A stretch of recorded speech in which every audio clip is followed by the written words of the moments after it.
সম্প্রতি দেখা গেল জিদ্দা মুম্বাইতে যাচ্ছে। ফ্লাইটের ভিতরে জিদ্দার একটা ভিডিও ছোট একটা ভিডিও ক্লিপ লিক হয়েছে। যেখানে ফ্লাইটের সকল যাত্রীরা জিদ্দাকে ঘিরে এটা বিশাল একটা উচ্ছ্বাস তৈরি হয়েছে যাত্রীদের মধ্যে জিদ্দাকে দেখে। জিদ্দাও খুব হাসি মুখেই দেখলাম যে তিনি মুম্বাই পাড়ি দিচ্ছেন। অর্থাৎ আবারও জিদ্দা মুম্বাই গেলেন।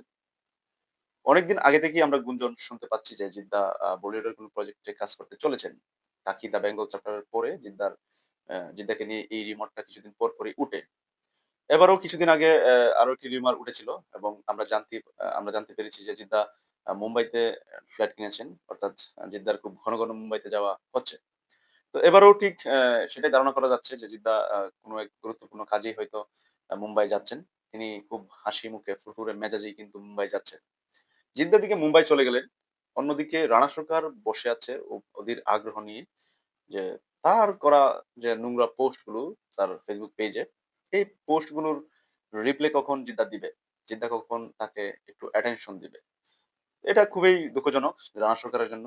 কারণ তিনি সমানে পোস্ট করে যাচ্ছেন জিদ্দা নন্দী মুভিজ এর সাথে কবে বসবে, কবে ঝামেলা মিটমাট করবে, কবে তিনি জিদ্দা কবে নন্দী মুভিজ এর কাছে ক্ষমা চাইবে। এসব মানে আলফাল পোস্ট তিনি করছেন তার টাইমলাইনে। এদিকে জিদ্দা হাসিমুখে ফুরফুরে মেজাজে চলে যাচ্ছেন মুম্বাই। এটা কোনভাবে মিলছে না।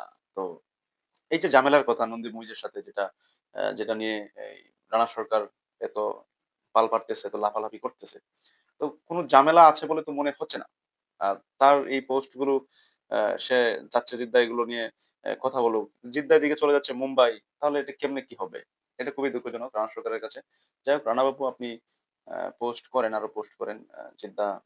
জিদ্দার জবাব দেওয়ার প্রয়োজন নেই আপনার এই পোস্ট গুলোর। কারণ ওই জিত ফ্যান্সরা আপনাকে জবাব দিচ্ছে। চারদিকে গতকাল থেকে যা দেখছি মানে সকল জিত ফ্যান্সরা এটা নিয়ে অ্যা প্রতিবাদ জানাচ্ছে। আপনাকে যেভাবে বাঁশ দেওয়া দরকার আপনার পেছনে সেটা যে জিত ফ্যান্সরা সেভাবেই দিচ্ছে। এবং জিত ফ্যান্সরা ছাড়াও বাংলার যে নরমাল আ অন্যান্য যারা আছে অডিয়েন্স এবং ইন্ডাস্ট্রির মানুষজনই আপনাকে প্রচুর কিস্তি দিচ্ছে। অর্থাৎ আপনি যে একটা নেগেটিভ মানুষ, আপনি যে খুবই ফাউল টাইপের একটা লোক, সেটা এখানকার এই যে দৃশ্যগুলোতেই প্রমাণিত। কেননা সকল হিরোর ফ্যান্সরা আপনাকে কিস্তি দিচ্ছে। জিত ফ্যান্সরা তো আপনাকে অপদস্থ করছেই। আপনার পাশাপাশি আপনার ইন্ডাস্ট্রির সকল মানুষজনও আপনার এই ব্যাপারগুলো নিয়ে খুব ছি করছে। তার মানে ১০০ মানুষ আপনার বিপক্ষে। আপনি একাই এতটাই সত্য, আপনি একা এতটাই ভালো মানুষ যে সকল মানুষই আপনার বিপক্ষে। আপনি একাই শুধু সাধু। তার মানে আপনি নিজে একটা লম্পট। যে নিজেকে সাধু মনে করে, সকলেই তাকে খারাপ মনে করে। সে একদম ক্লিয়ারলি একজন লম্পট।